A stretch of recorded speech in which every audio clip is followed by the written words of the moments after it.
Salve a tutti amici e bentrovati. Il tempo come previsto si è messo abbastanza tranquillo, ma purtroppo è una tranquillità che non durerà, perché già da mercoledì una nuova perturbazione, seppur moderata, tornerà ad interessare la nostra penisola. Ma attenzione, perché questa perturbazione potrebbe essere la prima di una nuova lunga serie, perché il tempo è destinato nuovamente a prendere aspetti di forte instabilità, e questa volta peraltro anche con un tipo di clima un po' più freddo rispetto agli ultimi peggioramenti che hanno avuto caratteristiche prettamente autunnali. Questo peggioramento, che si avrà poi nei giorni, specialmente dal prossimo fine settimana, potrebbe avere caratteristiche già un pochino più di stampo invernale. Ormai andiamo avanti con la stagione, l'inverno forse ci prova a cercare di farsi un po' vedere, ci riuscirà probabilmente in parte, ma avremo modo di riparlarne e tornare sui dettagli per questo peggioramento. Intanto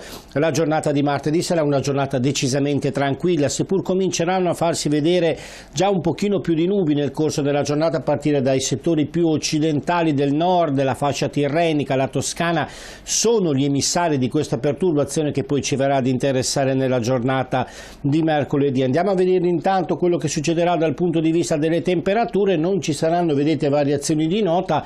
I discreti rasserenamenti che si hanno durante la notte e in prima mattina al nord possono provocare anche qualche isolata gelata, poi nelle ore centrali del giorno comunque il clima risulta decisamente mite.